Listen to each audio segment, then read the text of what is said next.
বৰাক উপত্যকাৰ ৰাইজৰ বাবে আজি কেবিনেটে এটা খুব ভাল খবৰ কঢ়িয়াই আনিছে।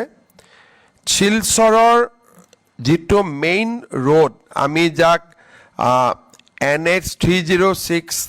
সেকশন ফ্ৰম ট্ৰাংক ৰোড পৰা ট্ৰাংক ৰোড যাক আমি কেপিটেল পইণ্ট বুলিও কওঁ, কেপিটেল পইণ্টৰ পৰা ৰাংগিৰখিৰি পইণ্ট, এই গোটেই ৰাস্তাটো অত্যন্ত কনজাষ্টেড আৰু এই ৰাস্তাটো আটাইতকৈ গুৰুত্বপূৰ্ণ কাৰণ Silchar medical college NIT Assam university যাবলৈ এই ৰাস্তাটোৱে ব্যৱহাৰ কৰা হয়। শিলচৰৰ ৰাইজৰ বহুদিনীয়া এটা দাবী আছিলে যে এই ৰাস্তাটোৰ ওপৰত এখন এলিভেটেড কৰিডৰ নিৰ্মাণ কৰিব লাগে। ৰাজ্য চৰকাৰে আজি এই এলিভেটেড কৰিডৰ নিৰ্মাণৰ প্ৰকল্পটোক অনুমোদন জনাইছে আৰু এই প্ৰকল্পটো প্ৰায় 3.5 কিলোমিটাৰ দৈৰ্ঘ্যৰ হ'ব আৰু এই প্ৰকল্পটো নিৰ্মাণ কৰোঁতে আনুমানিক ব্যয় 564 কোটি টকা হ'বগৈ। ৰাজ্য চৰকাৰৰ কেবিনেটে আজি শিলচৰৰ এই এলিভেটেড কৰিডৰটো নিৰ্মাণ কৰিবৰ বাবে 564 কোটি টকাৰ অনুমোদন জনাইছে। ইয়াৰ প্ৰায় 100 কোটি টকা লেণ্ড একুইজিশ্যনৰ কামৰ বাবে ব্যৱহাৰ কৰা হ'ব আৰু একজেক্ট কনষ্ট্ৰাকশ্যন কষ্ট উইল বি 464 crores rupees। আমাৰ গুৱাহাটী মেডিকেল কলেজখনক সম্পূৰ্ণ নতুনকৈ নিৰ্মাণ কৰাৰ বাবে প্ৰধানমন্ত্ৰী ডাঙৰীয়াই আধাৰশিলা স্থাপন কৰিছিলে। গুৱাহাটী মেডিকেল কলেজৰ পুৰণা কেম্পাছটো সম্পূৰ্ণভাৱে ডিমলিছ কৰি তাত এটা আটকধুনীয়া ভৱন য'ত নেকি 5,000 ৰোগী একেলগে থাকিব পাৰিব, এটা বৃহৎ প্ৰকল্প ৰাজ্য চৰকাৰে ৰূপায়ণৰ কথা ঘোষণা কৰিছিল। এই প্ৰকল্পটোৰ লগতে শংকৰদেৱ স্বাস্থ্য বিজ্ঞান বিশ্ববিদ্যালয়, ৰাজ্যৰ বিভিন্ন পেৰামেডিকেল এডুকেশ্যন আদিক শক্তিশালী কৰিবলৈ আজি ৰাজ্য চৰকাৰে 4,257 কোটি টকাৰ এটা বিশাল প্ৰকল্পত অনুমোদন জনাইছে। ইয়াৰে 2200 কোটি টকা অকল গুৱাহাটী মেডিকেল কলেজখনক নৱনিৰ্মাণৰ বাবে ব্যৱহাৰ কৰা হ'ব আৰু এই নতুন ভৱন নিৰ্মাণ হোৱাৰ পিছতেই গুৱাহাটী মেডিকেল কলেজ, এইমছ আৰু আন যিকোনো মেডিকেল কলেজতকৈ দেশৰ ভিতৰতে আটাইতকৈ ব্যাপক আৰু আটাইতকৈ সুন্দৰ মেডিকেল কলেজলৈ ৰূপান্তৰ হ'ব। এই গোটেই আঁচনিখন ৰূপায়ণৰ বাবে এছিয়ান ডেভেলপমেণ্ট বেংকে আমাক ঋণ আগবঢ়াব, যাৰ 80% কেন্দ্ৰীয় চৰকাৰে বহন কৰিব আৰু 20% ৰাজ্য চৰকাৰে বহন কৰিব। মই নেক্সট কোনোবা এটা ডেটত গুৱাহাটী মেডিকেল কলেজৰ নতুন বিল্ডিংটোৰ যিটো কায়াকল্প আমি ঠিক কৰিছোঁ তাৰ বিষয়ে আপোনালোকক জনাবৰ বাবে মই চেষ্টা কৰিম। বাহিৰত কাম কৰি থকা অসমীয়া সমাজখনৰ বাবে এটা ভাল খবৰ। অসমীয়া মানুহে যদি কৰ্ণাটক, ৰাজস্থানত চাকৰি সূত্ৰে যায় বা অৰুণাচল, নাগালেণ্ড আদিত চাকৰি সূত্ৰে যায়, তেওঁলোকৰ ল'ৰা ছোৱালীয়ে যদি অসমত নপঢ়ে তেনেহ'লে অসমৰ মেডিকেল কলেজৰ চিট তেওঁলোকৰ বাবে উপলব্ধ নহৈছিলগৈ। 1985 চনত এই বিষয়ে এটা ৰুল আৰম্ভ কৰা হৈছিল যে যিকোনো ল'ৰা ছোৱালীয়ে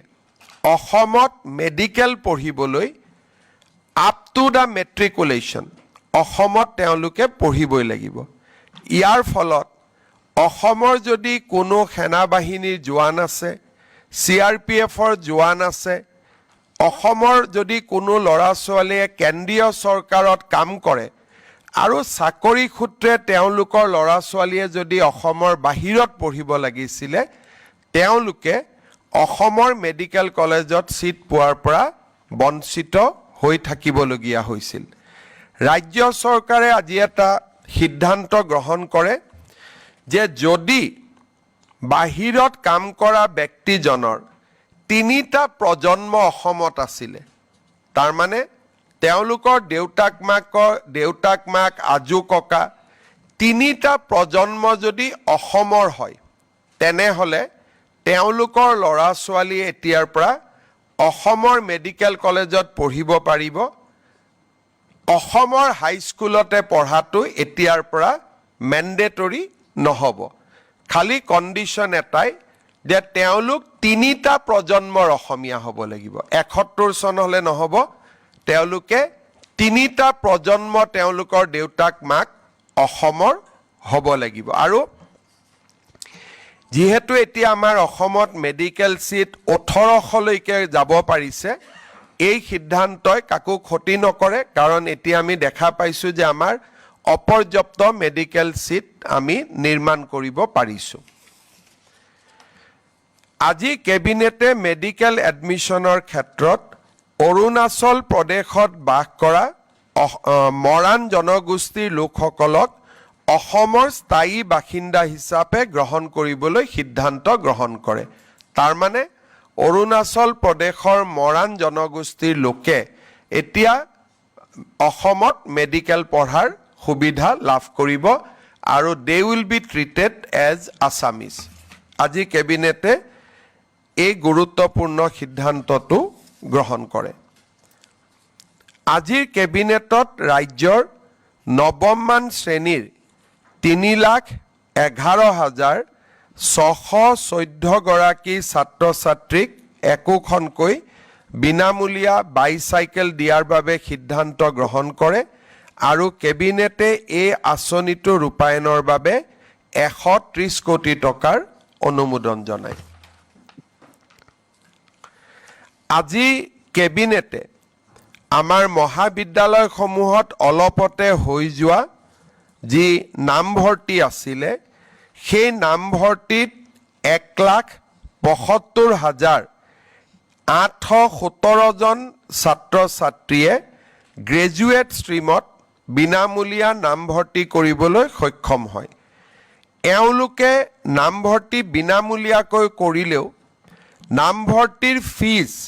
ৰাজ্য চৰকাৰে কলেজসমূহক উভতাই দিব লাগিব আৰু তাৰ বাবে কলেজসমূহক বিনামূলীয়া নামভৰ্তিৰ বাবে ধনৰ ৰিইম্বাৰ্সমেন্টৰ বাবে কেবিনেটে আজি 126 কোটি টকা অনুমোদন কৰে অৰ্থাৎ 1,75,817 গৰাকী ছাত্ৰ ছাত্ৰী বিনামূলীয়া নামভৰ্তি কৰিবলৈ সক্ষম হৈছিল আৰু ৰাজ্য চৰকাৰে 126 কোটি টকাৰ খৰচ এই আঁচনিটোৰ বাবে ব্যয় কৰিব আজি আমাৰ কেবিনেটে অসমৰ বিভিন্ন বিভাগত কাম কৰি থকা 1,231 জন আৰু অসম সচিবালয়ত কাম কৰি থকা 99 গৰাকী কেজুৱেল ফিক্স পে এমপ্লয়িজক বিভিন্ন ধৰণে সহায় কৰাৰ বাবে সিদ্ধান্ত গ্ৰহণ কৰিছে ৰাজ্যত মিনিমাম যেটো 1,231 গৰাকী মাষ্টাৰ ৰোল কেজুৱেল আৰু ফিক্স পে ওয়াৰ্কাৰ আছে এতিয়াৰ পৰা আমি তেওঁলোকক মিনিমাম পে স্কেল প্ৰদান কৰিম এই সিদ্ধান্তটো আজি কেবিনেটে গ্ৰহণ কৰে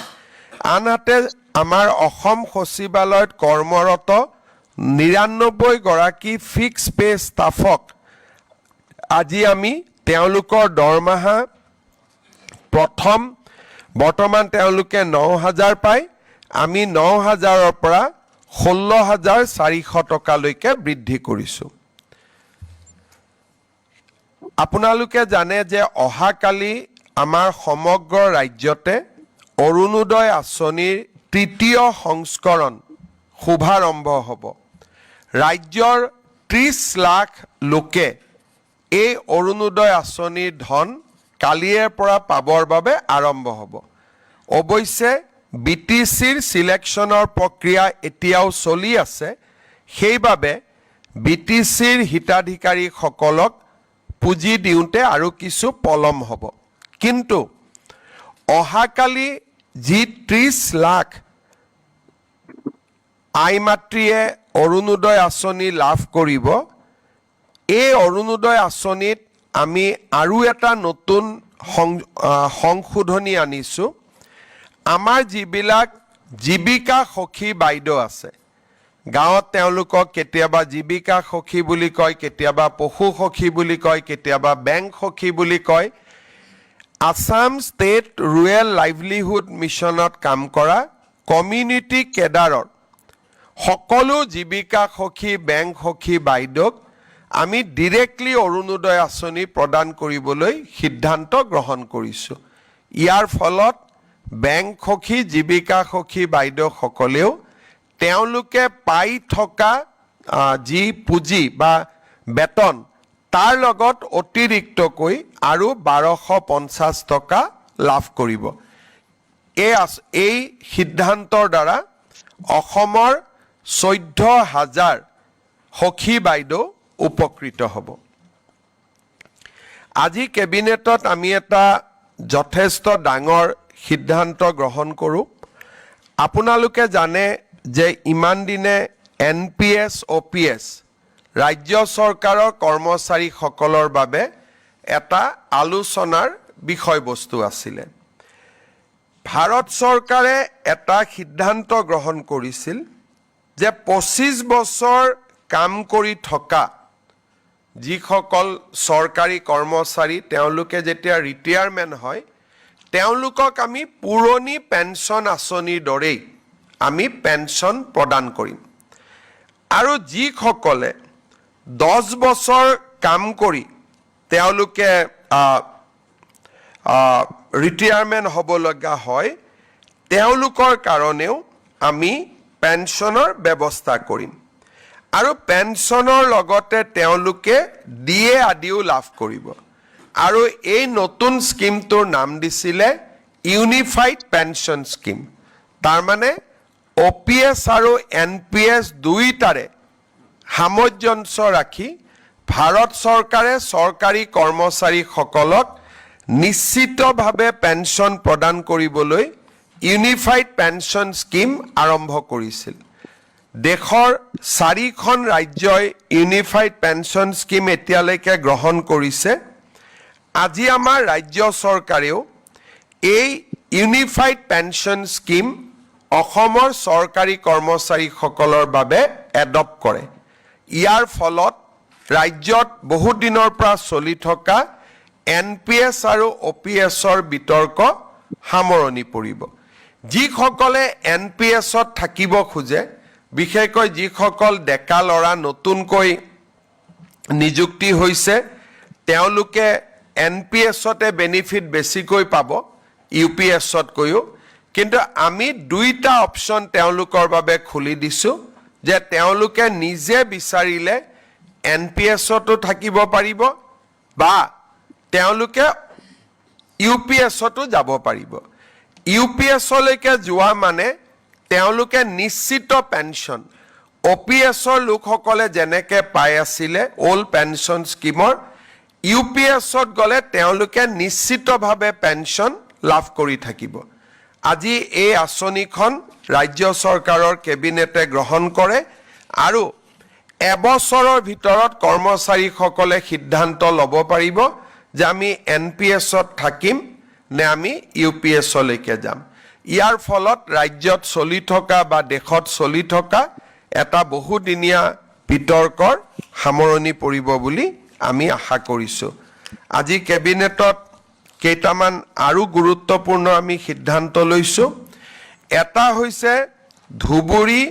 আৰু সাউথ সালমাৰা জিলাত আৰু লগতে অসমৰ চৰ অঞ্চলত কাম কৰি থকা যিখিনি আমাৰ ছোৱালী শিক্ষয়িত্ৰী আছে তেওঁলোকক আমি গৃহ জিলালৈকে ট্ৰান্সফাৰ কৰাৰ বা গৃহ জিলাৰ সমীপৰ এখন জিলালৈকে ট্ৰান্সফাৰ কৰাৰ কাৰণে আমি সিদ্ধান্ত লৈছো তাৰ মানে সাউথ সালমাৰা ধুবুৰী বা চৰ অঞ্চলত যিসকল ছোৱালী শিক্ষয়িত্ৰী কাম কৰি আছিলে 5 বছৰ চাকৰি সম্পূৰ্ণ হৈছে আগতে আছিলে যে 10 বছৰ হ'ব লাগিব তাতো পোষ্ট থাকিব লাগিব আজি আমি সিদ্ধান্ত লৈছো যে আমি ধুবুৰী আৰু দক্ষিণ খালমাৰা জিলাত আৰু চৰ অঞ্চলত কাম কৰি থকা আৰু 5 বছৰ সম্পূৰ্ণ কৰা সকলো ছোৱালীক আমি গৃহ জিলা বা গৃহ জিলাৰ সমীপৰ যিকোনো এখন জিলালৈকে আমি ট্ৰান্সফাৰ কৰাৰ সিদ্ধান্ত লৈছো কোনোবা যদি ডিব্ৰুগড়ৰ ছোৱালী কাম কৰি আছে ডিব্ৰুগড়লৈকে যদি পোষ্ট নাই আমি তিনচুকীয়া শিৱসাগৰ বা ধেমাজিত দিম যদি কামৰূপ জিলাৰ সন্তান সাউথ সালমাৰাত কাম কৰি আছে আমি কামৰূপ জিলাত দিব নোৱাৰিলেও মৰিগাঁও নলবাৰী আমি ইয়াত দিয়াৰ কাৰণে চেষ্টা কৰিম ই এটা ছোৱালী শিক্ষয়িত্ৰীৰ কাৰণে এটা বহুত ডাঙৰ সকাহ হিচাপে পৰিগণিত হ'ব বুলি আমি আশা কৰিছো ৰাজ্য চৰকাৰৰ কেবিনেটে আজি আৰু এটা সিদ্ধান্ত লৈছে কেইদিনমান আগতে আমি সৰ্বশিক্ষা অভিযানত কাম কৰি থকা আৰু 5 বছৰ পূৰ্ণ হোৱা শিক্ষকসকলক চৰকাৰী শিক্ষক হোৱাৰ সুবিধা দিছিলোঁ কিন্তু 5 বছৰৰ অপচনটো থকা কাৰণে বহুবিলাক শিক্ষকে এই স্পেচিয়েল ৰিক্ৰুটমেণ্ট ড্ৰাইভৰ সুবিধা ল'ব পৰা নাছিলে তেওঁলোকে আমাক আবেদন কৰিছিলে এতিয়া 5 বছৰটো আমি 3 বছৰলৈকে কমাই দিছো সৰ্বশিক্ষা অভিযানত 3 বছৰ কাম কৰিলেও তেওঁলোকক আমি সৰ্বশিক্ষাৰ পৰিৱৰ্তে চৰকাৰী শিক্ষক হিচাপে আমি পুনৰ তেওঁলোকক নিযুক্তি দিয়াৰ ব্যৱস্থা কৰিম এই দুইটা আমাৰ শিক্ষক শিক্ষয়িত্ৰীসকলৰ বহুদিনীয়া ৰিকুৱেষ্ট আছিলে আজি দুইটা ৰিকুৱেষ্ট আমাৰ কেবিনেটে গ্ৰহণ কৰে আৰু আমাৰ এই সিদ্ধান্তই তেওঁলোকৰ বহুদিনীয়া এটা ৰিকুৱেষ্ট বা দাবী পূৰ্ণ হ'ব বুলি আমি আশা কৰিছো আজিৰ কেবিনেটত এইকেইটাই সিদ্ধান্ত আছিল আপোনালোকে যদি কিবা সুধে সুধিব পাৰে